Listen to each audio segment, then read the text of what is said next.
সে মিম আজ আমাদের কাছে নাই ভাই, অবিশ্বাস্য ভাই, বিশ্বাসই হইতেছে না। মিম আর নেই আমাদের মাঝে, তিনি চলে গিয়েছেন না ফেরার দেশে। এটা ভাবতে গেলেই মনের মধ্যে কেমন যেন খারাপ লাগতেছে। তো ভাই হায়াত মতো কথা আর কোয়া যায় না। আমার ভাই বিশ্বাস হয় না। আমার মিম চলে গেছে আমাদের ছেলেরা, এই বয়সে আমার একা করে আমার বন্ধুরা ভাই বুঝছেন, আমি তার লাশ কবরে নামাইছি। আমি আমার কাঁধে বুঝে সে খুশি আমার তুই ভাই কোনো কল্পনা করতে হয় না ভাই।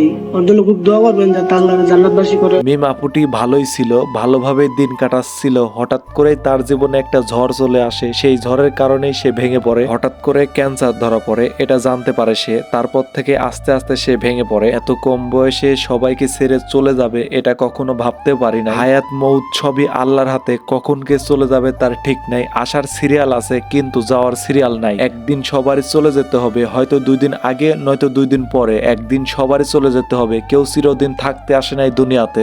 তো নাই, সে আর কি কইব, সে তো নাই, সে তো চলে গেছে।